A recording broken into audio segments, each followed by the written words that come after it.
So we're really excited tonight to have Dr. Michael Stadler. And so he is CTO and co-founder of XENDEE. And he's going to tell us all about microgrids, which is hopefully going to help us solve the energy problem. So Dr. Stadler, take it away. Good evening. I'm not sure if I'm telling you everything about microgrids, but I'm certainly trying to give you an impression about microgrids today. So let me just share my screen here. Thanks for the intro here. It's a pleasure being here today. And as Bob already said, I'm traveling and I was hoping to be back in California, but unfortunately I'm still traveling in Europe. So it's 3 a.m. for me, but it's not a big deal. So for the next, I was planning to talk for the next 40-45 minutes about what microgrids are, give you some examples about microgrids, talk a little bit about the market that we see in the microgrid space, and then if we have time, also switch to a very little live demo of a software tool which can help you actually to plan microgrids. To my person, I'm actually on my 4th electric vehicle. I'm driving a Chevy Bolt and a Hyundai Kona, and one of them actually gets charged at my private microgrid, which is a battery in the PV system, which makes me, I would say, 50% independent from public charging stations, which is a nice thing these days. And the other thing about myself is, as you can hear, I'm having ties to Europe. And I'm still having a dual role in Europe, and this is also why I'm here. And I'm the co-founder of XENDEE, which is based in San Diego, but at the same time, I'm also having a relationship with a research organization here in Europe. And I will show you one of their test beds around microgrids in this presentation. Before that, I was actually working for a long time at Lawrenceburg National Lab up in the San Francisco Bay Area. And so half of the work that we're doing at XENDEE goes back to research that I did at the Grid Integration Group at Lawrenceburg National Laboratory, which is part of the university in Berkeley. Okay, so first I actually want to clarify what a microgrid is, because a lot of people mix here terms. I mean, some say it's a smart grid, others say it's a microgrid, but the thing about a smart grid is actually that a smart grid is just an intelligent system, electric system, which allows us to communicate between generation resources and the customers, right? There's nothing in a smart grid which says, well, it has to be renewable, it has to be decentralized. So it could be a completely nuclear-based or coal-based system, which is just enabled through communication so that we can do, for example, load shifting or demand responsiveness at critical event. So a smart grid is not necessarily a microgrid, which is unique in a sense that it is a localized system, actually, which means that we have generation resources and the demand close to each other so that we can utilize some synergies here. So, I mean, for example, I'm not sure if you're familiar with combined heat and power units, which are can be combustion engines which run on natural gas, biogas, or maybe hydrogen. They can generate electricity at the same time heat. And we can use this heat in industrial processes or in heating purposes so that we increase the system efficiency. So for a microgrid, it really means we're talking about a building, a small community, or a campus, which generates electricity or also other forms of energy like heating or cooling and gets consumed very close to the generation resources, which really increases the system efficiency. And such microgrids, of course, can have a lot of different technologies in it. I mean, we can have, of course, PV systems, batteries, wind, electric vehicles. But historically, these microgrids have a lot of fossil-based technologies in it, which is changing now. But I mean, they have diesel backup generation. They can have combustion engines, as I already mentioned, really for heating purposes and electricity generation. One important thing with microgrids is also that they can disconnect from the wider utility area if there's a disturbance and can sustain outages to some extent. And this is actually creating a nice research and engineering challenge because we have to plan these microgrids in a smart way so that they can sustain these outages and at the same time, of course, save money for us. And I will show you this through the use cases and also maybe the demo at the end of the presentation if we have time. Another challenge is how to control these technologies, because it's a little bit more complicated because, I mean, you have smaller assets, you have more volatility in the system. This means that forecasting of technology output and loads play a big role here. And the other thing is microgrids can be connected to other microgrids and share energy and also participate in markets. So if the utility has a problem, we could actually offer also energy to the utility if you want to do this.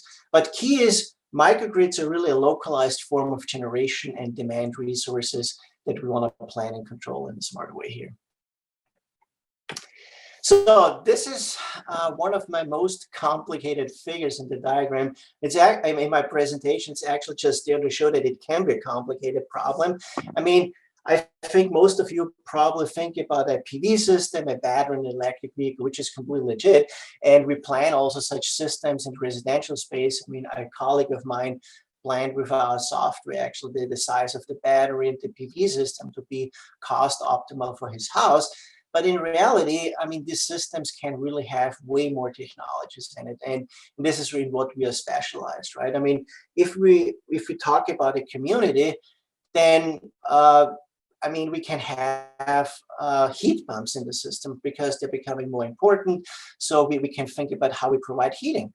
We can have, of course, PV systems. Wind is a solution that we can offer and should have in a microgrid, maybe if it's a larger one. And of course, there are hydrogen technologies, electric vehicles, hot water storage systems, and cold water storage, which we could plan in commercial setups. But key here is actually, it's not only about the electricity, because we have other energy needs in the system, like building cooling, hot water loads, building heating. And if we consider them together with the electricity, we can increase the system efficiency. And one good example here is actually cooling. I mean, traditionally, we use electricity and an electric chiller to cool down the building, right? But I mean, there could be, if it's economically attractive and if we're interested, we could actually install a solar heat system and use that heat in an absorption chiller system, which transforms heat into cold air to cool down the building. Or we could actually use traditional generation resources, which might run on biogas or hydrogen, and use their waste heat to cool down a building. So there's a link between all these different technologies and energy needs, which can create a complex solution actually, right? And of course, all these microgrids can interact with markets. As you see on the left-hand side, we can purchase electricity from the utility. And as you know from San Diego, electricity can be really expensive. I mean, we can have electricity rates up to 65 cents per kilowatt hour from 4 p.m. to 9 p.m. And this means that maybe if we set up this microgrid in a proper way, we shouldn't purchase electricity at that time from the utility and maybe take it out from a battery system. So all these questions we want to answer in a smart way through an optimization engine, as we call it, to really figure out what technologies are attractive in a system and how we should run them. And at the end of the presentation, trying to show you this in the software platform. Any questions so far? Any concerns?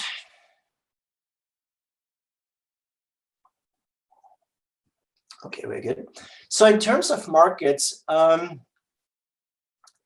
I mean, there are of course different resources which deal with the revenue and the capacity for these markets, but all point to a similar thing, that we are starting an exponential growth in microgrids. And you see this at the top diagram with the gray line, which is the revenue and billion of dollars. And then at the bottom, we have the market capacities for different market segments. North America is the light blue bar here, and then Asia actually seems in this study to have the bigger market share. But another study at the bottom actually shows North America with a bigger market share. Anyway, I would say that North America is one of the prime markets. for microgrids, and one reason is actually our aged infrastructure, because our system is really old. And as everyone knows from California, I mean, there are a lot of outages, which are the most important drivers for microgrids actually at the moment, to just sustain utility outages, and at the same time, of course, to manage high electricity rates and power or demand charges. So in terms of market shares for the different segments, I mean, campuses and university campuses are really prime candidates for microgrids. They started really early because of the heating need that they also have on site. I mean, they have domestic hot water needs, steam needs, and this is why they started traditionally with steam turbines, now converting over to more renewable-based systems like batteries and PV. Remote locations are also prime candidates for microgrids because traditionally they never were connected to a larger utility system like in Alaska.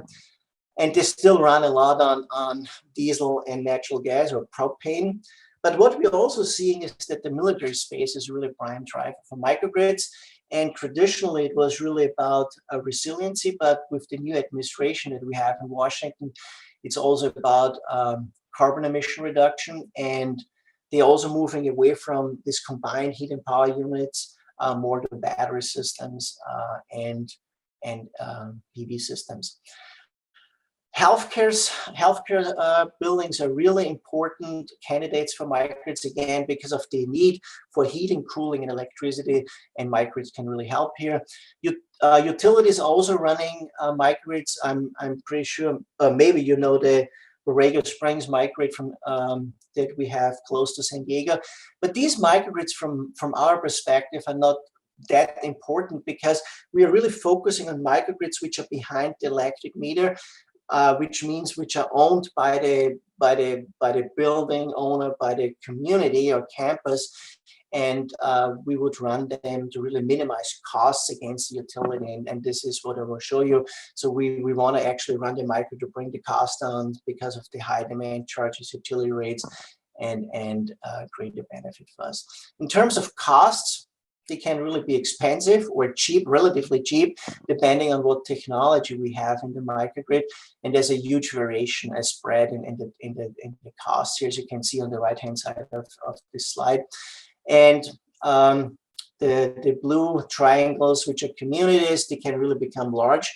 I mean, of course, because we could really power parts of a community, a whole community with a microgrid. The same is true for campuses.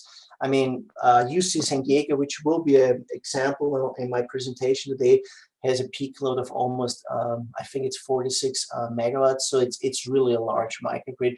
And traditionally, they started with gas turbines, and now they're also getting into more PV and battery systems.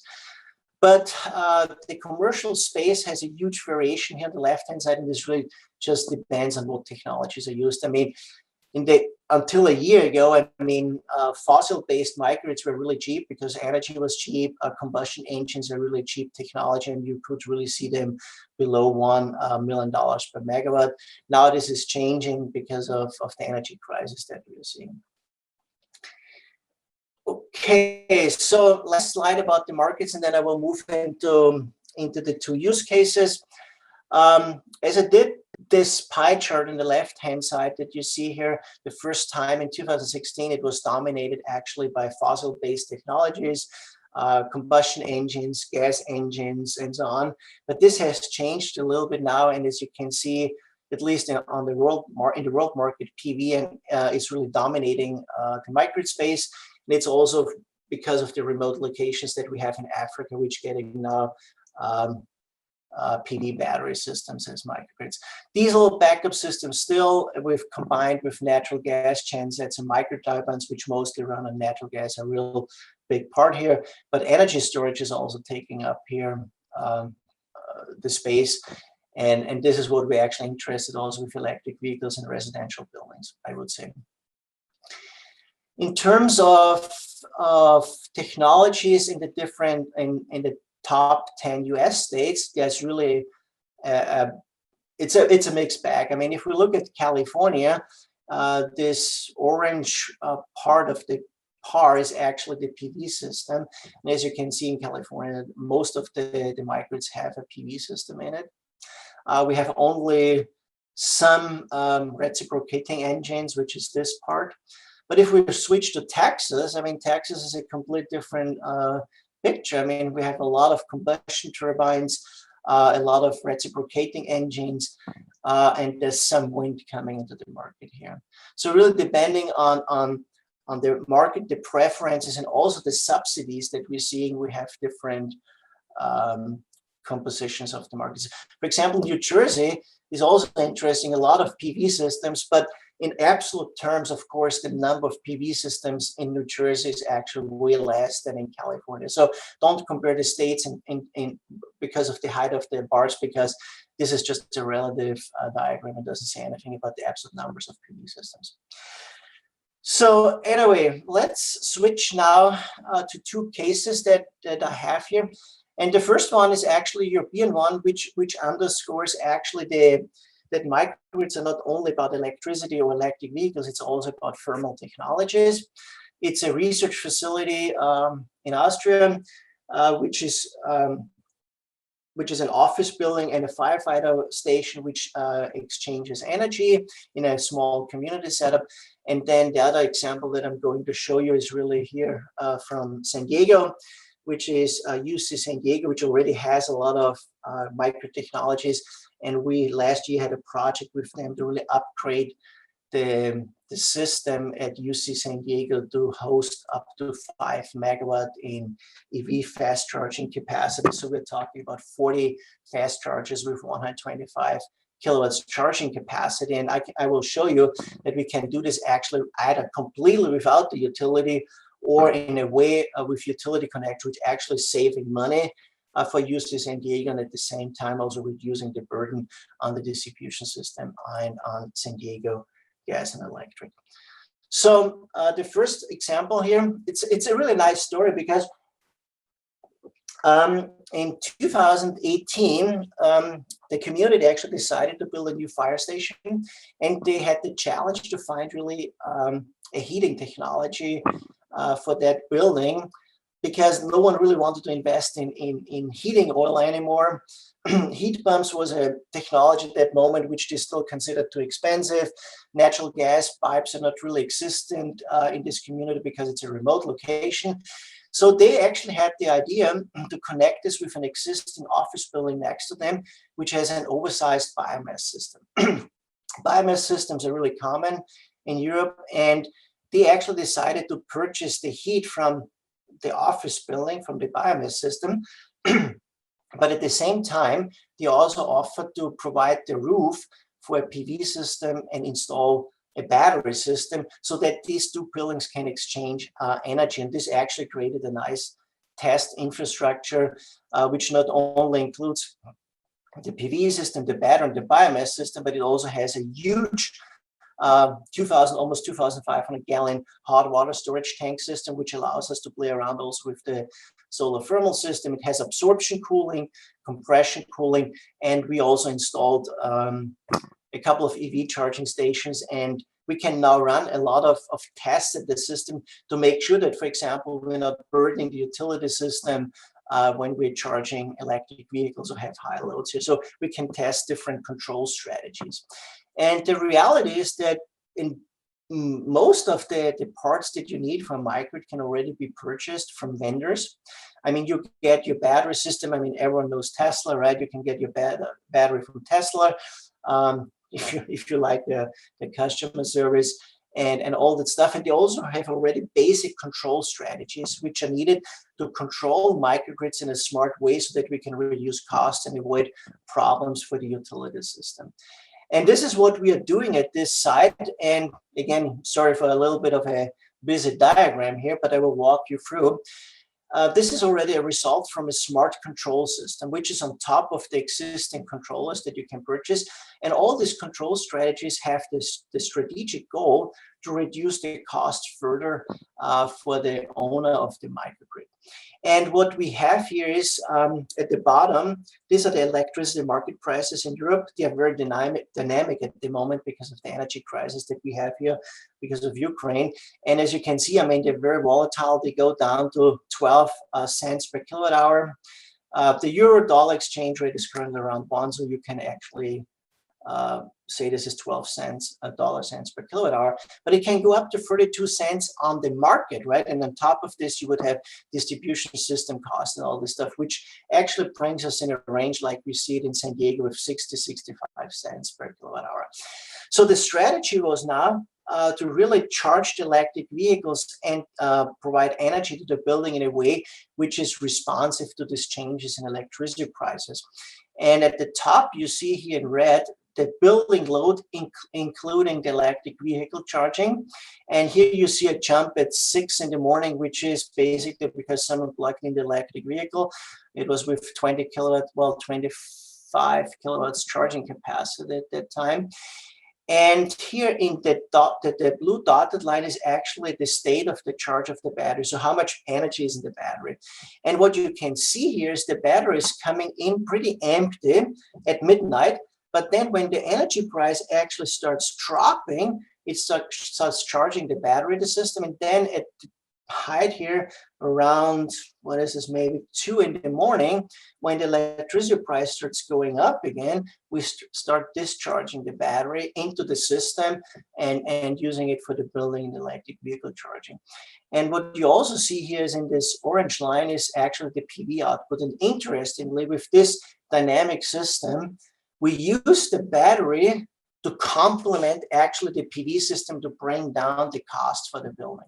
So it's not that we're using the PV system to charge the battery on this day. I mean, it's dynamic. It could change depending on the constraints and other information. But on this day, we charged with cheap electricity during the night and discharged it in the morning when the PV system was not fully operational.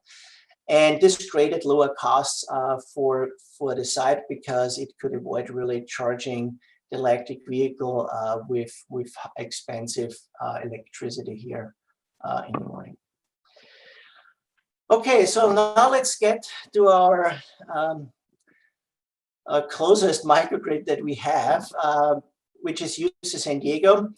And it's actually, is probably, you know, one of the oldest microgrids in the country. I mean, they started research, I believe, more than 15 years ago on this microgrid. And what we were interested in is to see how we can upgrade the UC San Diego system, including the cables, transformers, which are needed to transport the electricity to the charging stations, together with distributed energy resources, so that we can handle up to 5.8 megawatts of really fast charging with 40 units of 125 kilowatt chargers.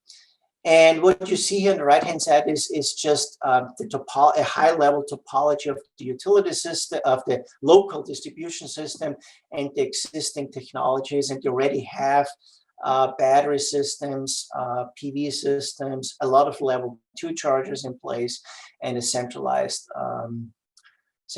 gas turbine system. So let me just jump here to the first results slide of this case study. I'm just checking how I'm doing in terms of time. I think I have to speed it up a little bit here.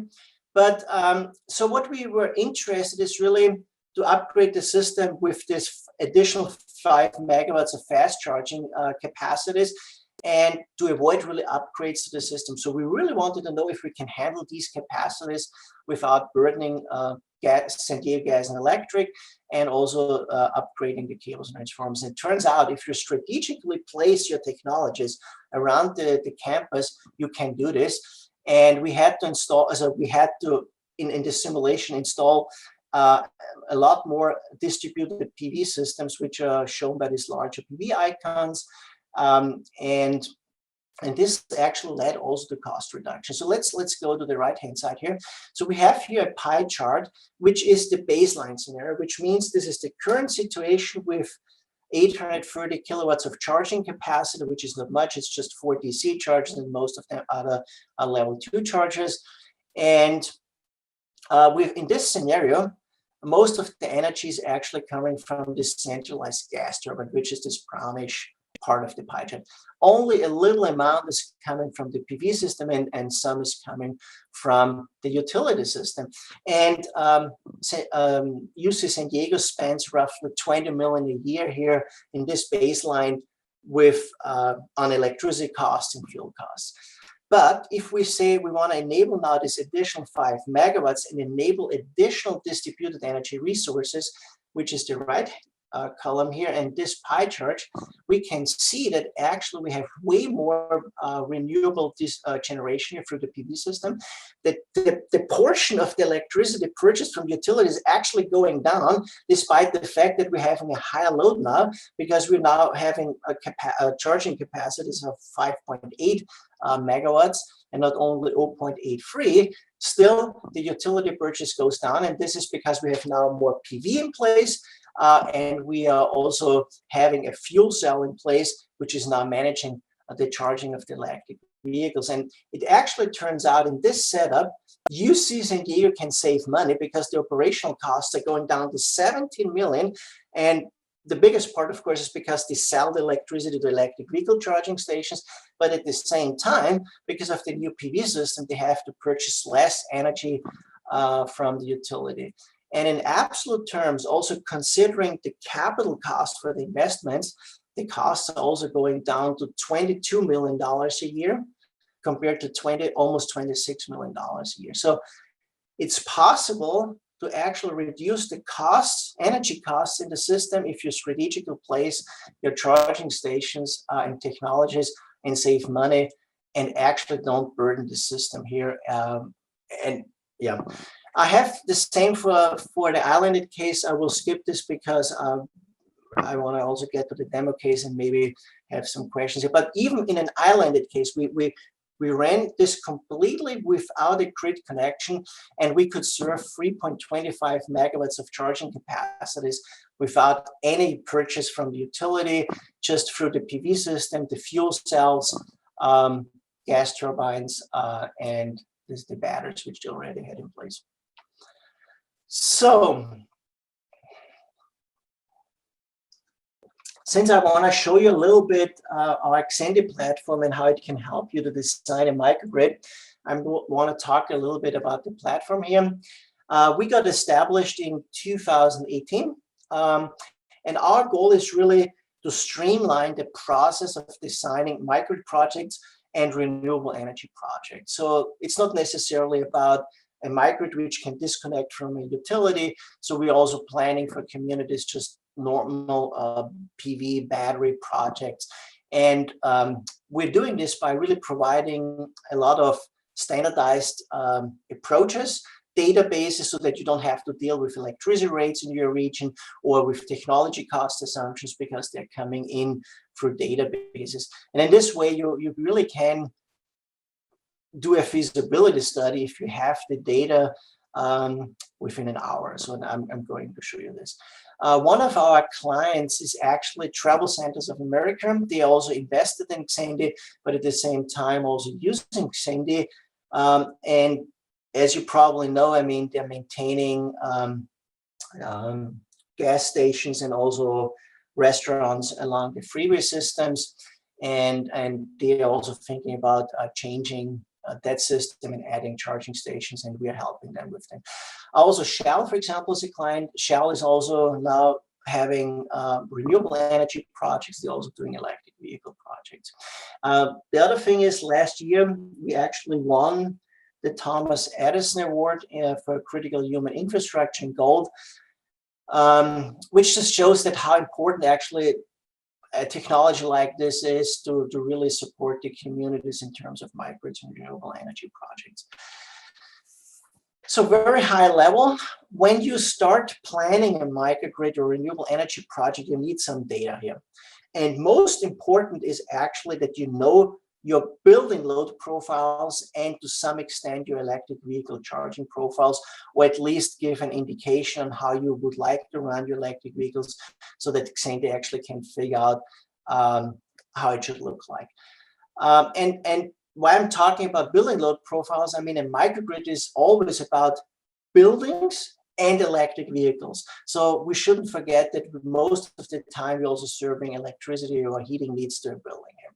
And these loads actually for a building shouldn't be just an average number for a full year. So they should be fairly detailed over a day for the full year, because we want to do load shifting, right? We want to respond to high electricity rates and want to make sure that we're not purchasing electricity from 4 to 9 p.m. in California, because it's the prime high priced period. So when we have these load profiles, either through real measurements or through databases that we provide, we can combine this, of course, with electricity rates, which I think are the second most important data points that we need here, because of the volatility of the electricity prices, and we want to manage these costs. When we have this, we combine this with technology data from databases, which means we need to know how much a charging station costs, right, or how much a battery a certain size might cost, so that we can plan the system. Of course, we have to combine this with weather information, because solar radiation plays a role. And if we're interested, like at UC San Diego, in the electrical underlying system, then also we have to collect that information, like cable sizes, transformer sizes, so that we're not blowing them up by installing all these technologies. When we have this information, we need a certain objective. What is the goal that we have with this microgrid? Is it just cost minimization, or is it a CO2 minimization, or is it a combination? Because these objectives will really drive the solution. Until a year ago, I mean, if you had cost minimization in mind, it was mostly about fossil-based technologies because they were the cheapest. If it's about CO2 minimization, of course, you will see PV systems, battery systems, or hydrogen systems in the solution. And then XENDEE will optimize the system and tell you, hey, you need this technology with a certain size. The battery should be XYZ kilowatt hours, right? You should run it in a certain fashion at a certain time, like I have shown you with the European case, so that you actually can minimize your costs. And if you're interested in the underlying distribution system, like we were at UC San Diego, it also will tell you where to place these technologies to avoid unnecessary burdening the cables, transformers, and lines here.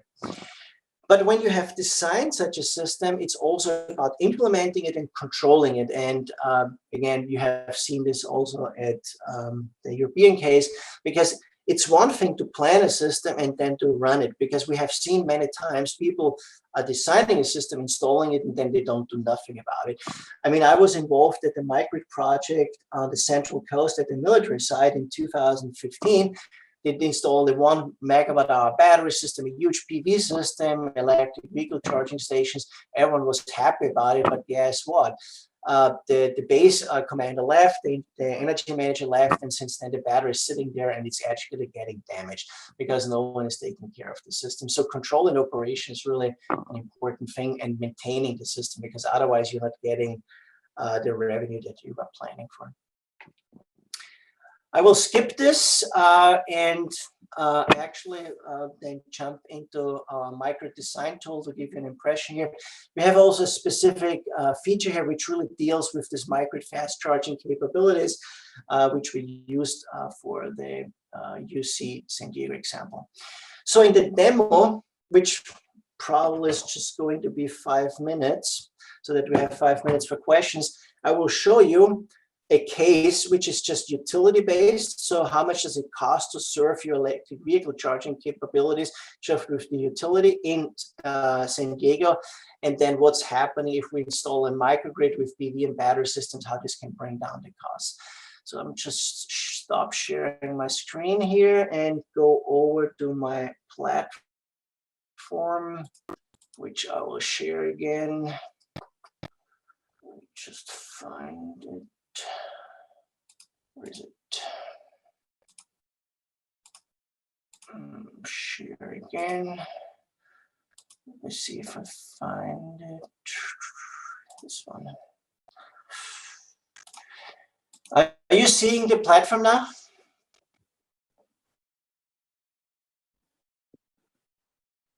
Yes. Okay. So I'm already in the XENDEE platform and already pre-built this partially.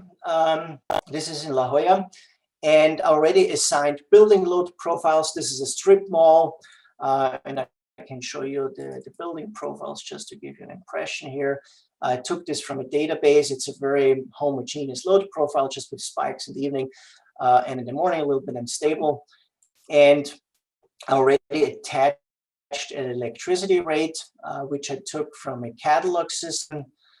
Let me just, which looks cheap at the first glance here at 22 cents in the peak period. But if we check the demand charges, I mean, we have, if I sum this up, we have almost $60 per kilowatt in demand charge for that site, which will be an important driver to actually install batteries, PV, and manage the system so that EV charging is not really increasing costs. But the key point here is if you want to design a system, you can take all this from catalog systems and use it.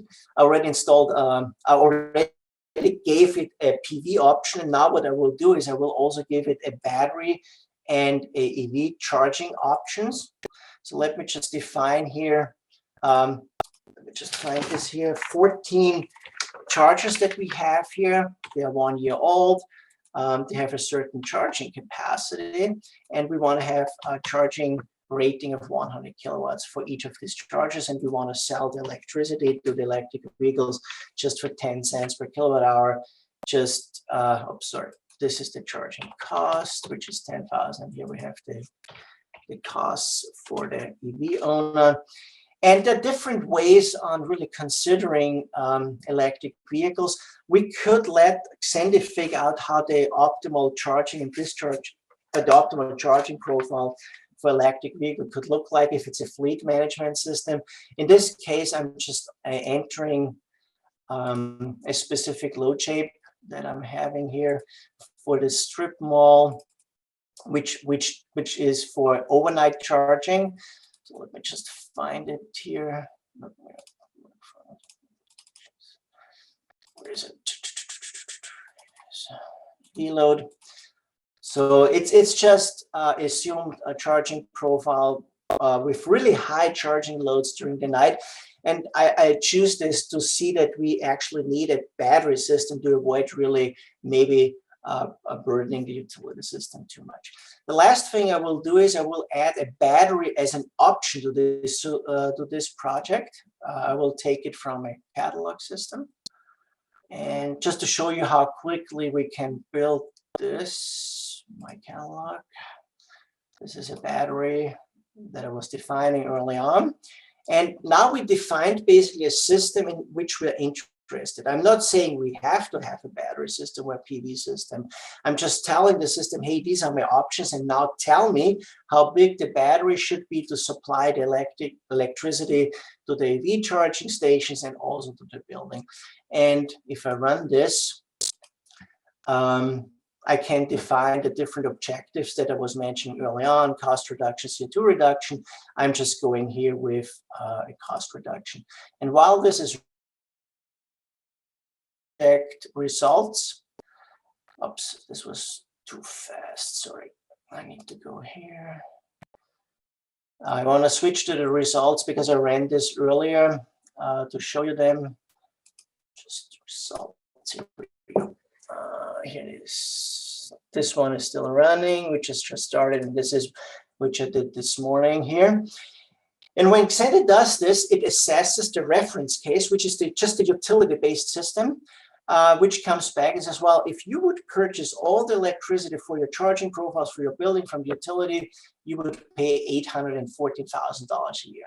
But if you install this PV system, this optimal size battery, you could bring the costs down by 11% and at the same time reduce the carbon emissions by 30%, right? And if I go now to utility data down here, it shows me that actually I can bring down the operational costs compared to the utility-based system from $1 million to $650,000. So I'm saving here almost 40% in utility costs.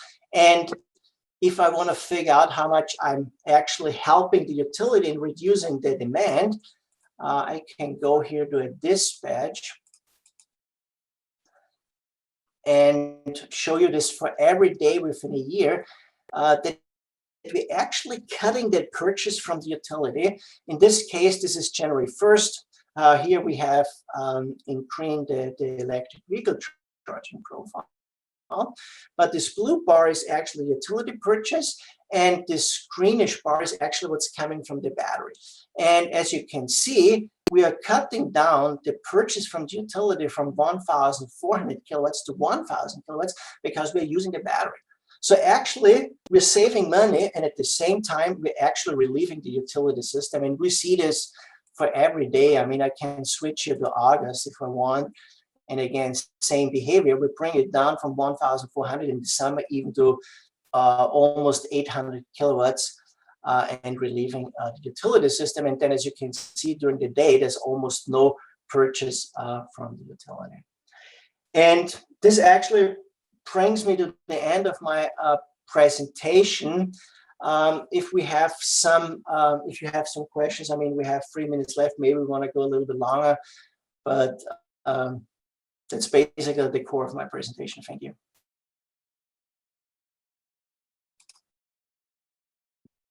All right.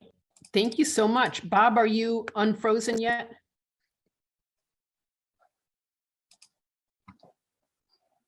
I'll let you take over if you like.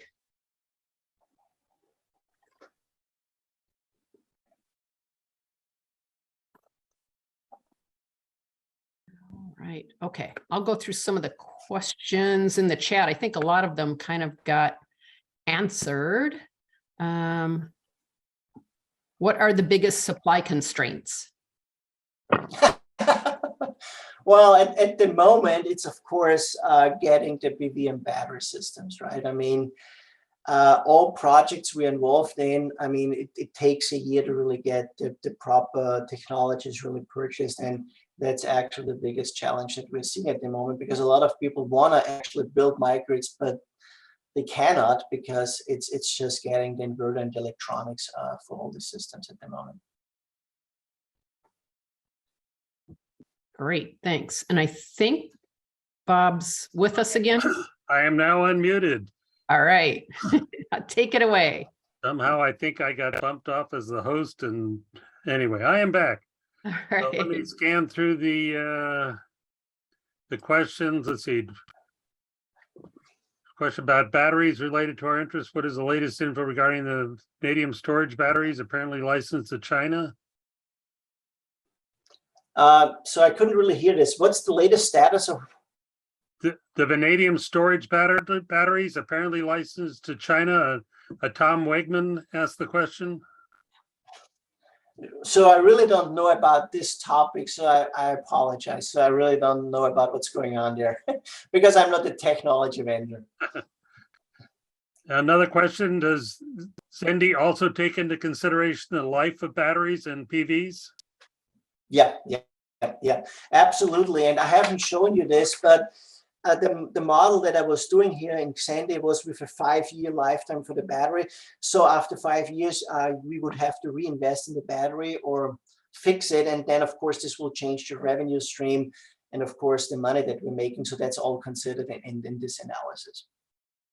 And William Dale asks, why not use nuclear for base load and storage for peaks? So this is, yeah, well, I mean, that's an interesting thing because we're also involved in projects with national labs. We have a collaboration with Idaho National Lab. And last week we did exactly the same, last year we did the same thing, actually with nuclear reactors. We can model them. I'm not a big fan of them because I grew up in Europe, so I remember Chernobyl. But I mean, we can model them, and the Department of Energy is actually talking about reactivating this. But in my opinion, we're really years away from this because, I mean, they're testing the small reactors in the lab systems. And until we will see them, I'm pretty sure we're talking about 5 to 10 years out there. Another question. If we see them. I won't even try to pronounce the name. How much is a system that would pay off itself in 11 years and the power supply in kilowatts for the system? So this is something which cannot be answered like this because it really depends on the load, on the electricity profiles, on the electricity rates. And this is why we have this platform, because you feed it with the electricity rates, with your load profile and your behavior on the electric vehicle, and then it will tell you what technologies will help you to bring it, let's say, to 11 years or 10 years. So this payback construct that you mentioned here, we can enter this as a construct and say, well, given the technology that gives me the money back within 11 years, but it's not that easily to answer like this question is framed, because it really depends on technology costs, electricity rates, charging profile, and all that stuff. This is why you would have to run it through the platform. Are there any other questions? We got another question. I was under the impression microgrids were independent of the utility. All case studies seem to supplement it, more like a traditional residential or commercial PV plus battery system. No, microgrids can be independent, but they don't have to be independent from the utility. And in California specifically, they are built to be independent from the utility if there's a problem. But under regular operation, they really built to manage electricity costs, because that's the prime driver. I mean, with 65 cents per kilowatt hour and demand charges up to $50 per kilowatt, I mean, you really want to use your PV system and battery in a way that it's actually reducing your utility costs. So they can be disconnected, but they don't have to be.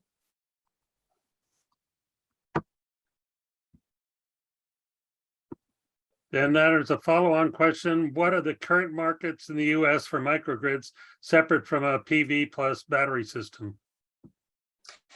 Yeah, it's still combined heat and power units. So generating electricity and heating. They are really prime driver for communities, for industrial processes. Heat pumps are entering the market, at least on the East Coast, because heating is important and cooling, and you want to get increase the efficiency. So that's one thing. The other thing that we are seeing, of course, is hydrogen, because we are debating how we can have trucks in the system and all this. And of course, they could be electric. Some don't believe that this can really be a sustainable way. So hydrogen is also something which is entering the market, especially in Europe. In this case, Europe is a little bit ahead of the US.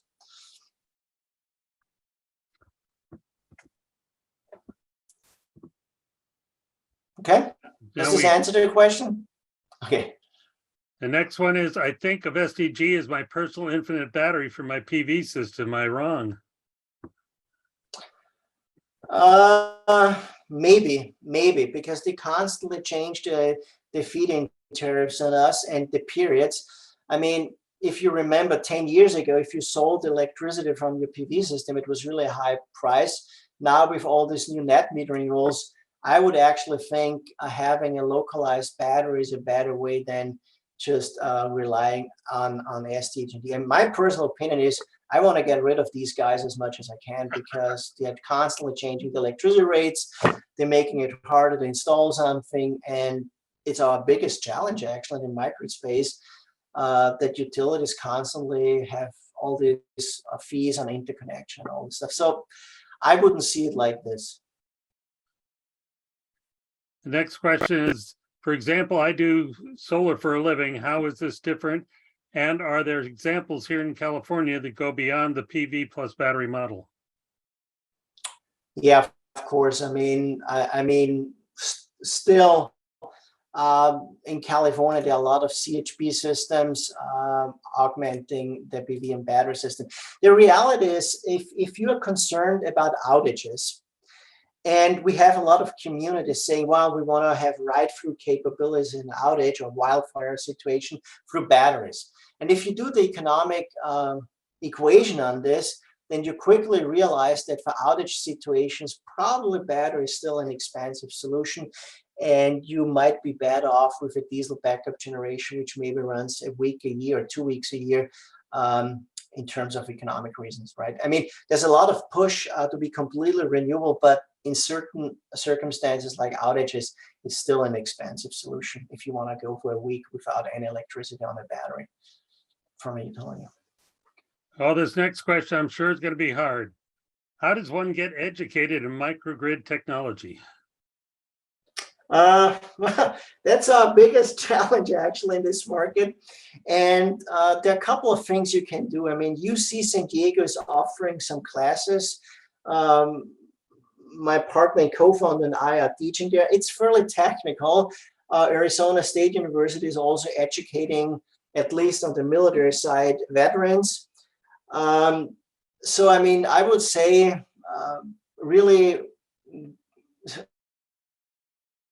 classes for a way to go at the moment. I mean, of course, there are also books out there, and actually simplified books that can be used for this. But it's true, it's a new topic, and there's a lot of misconception here. The next one is TOU 5 has a 10.2 cent power. What is the break even for PV in this use case? I can't really say because my brain is not a computer. I mean, I would have to run this through the XENDEE platform. It's a simple case. I mean, we would specify the tariff, the load profile, how you use the electricity. And that's the important thing. It's not only the PV system, it's how you use it and how you want to sell it maybe. And then it can give you the payback period, the break-even points. That sort of leads into, if you want to set up a microgrid, what's the procedure for getting permission from the utility? So I'm not an expert in this, I have to say, because I'm not doing this. But there are certain rules, interconnection rules, which you have to follow for larger systems, at least. Smaller ones, your vendor will do this. So if you purchase actually a Tesla Powerwall system with a PV system, then Tesla will do this for you, and you don't have to deal with it if they have good customer service. And it's not that complicated for a small system. I mean, it takes maybe a couple of weeks or so.